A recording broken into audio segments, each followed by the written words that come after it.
বন্ধুরা, আজ আমি আপনাদের সাথে লাল শাক ভাজার রেসিপি শেয়ার করব। রেসিপিটি ভালো লাগলে ভিডিওটিতে লাইক দিতে কিন্তু ভুলবেন না। আর আমার চ্যানেলটি এখনও সাবস্ক্রাইব না করে থাকলে চ্যানেলটি সাবস্ক্রাইব করে পাশে থাকুন। আর যারা আমার সাথে রয়েছেন তাদের অসংখ্য ধন্যবাদ। তাহলে চলুন রেসিপি শুরু করা যাক। প্রথমে শাক ভালো করে বেছে নিয়ে এইরকমভাবে ছোট ছোট টুকরো করে কেটে নিয়েছি, একদম ছোট ছোট কুচি করে।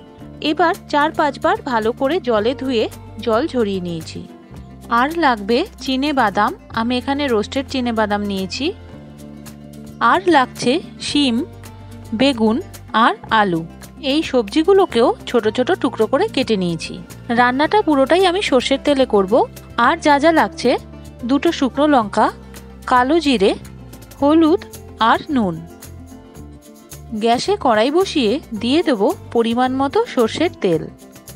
তেল গরম হয়ে এলে দিয়ে দেব শুকনো লঙ্কা। এখন দিয়ে দেব কালো জিরে আর বাদাম।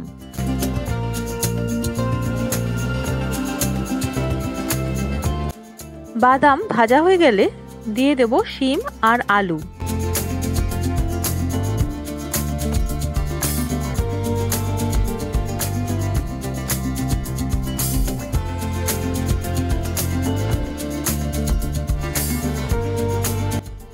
এবার দিয়ে দেব পরিমাণ মতো নুন আর হলুদ।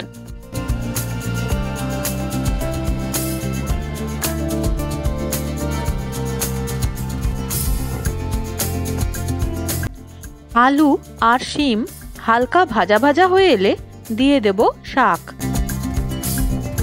আপনারা বাড়িতে অনেকেই হয়তো লাল শাক ভাজা খেয়েছেন, কিন্তু একবার এরকমভাবে খেয়ে দেখুন, খুবই ভালো লাগবে।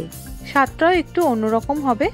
এই শাক ভাজা রুটির সাথেও খেতে খুবই ভালো লাগবে।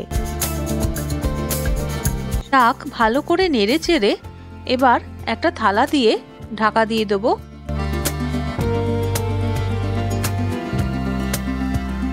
দু মিনিট বাদে ঢাকনা তুলে একটু নেড়ে চেড়ে দিয়ে আবার ঢেকে দেব।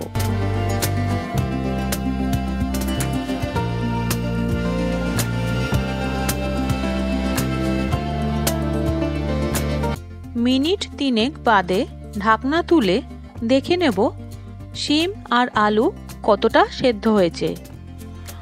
শিম আর আলু হাফ সেদ্ধ হয়ে গেলে দিয়ে দেব বেগুন।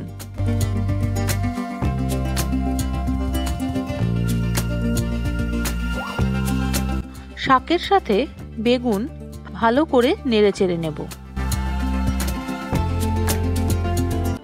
এবার আবার ঢেকে দেব।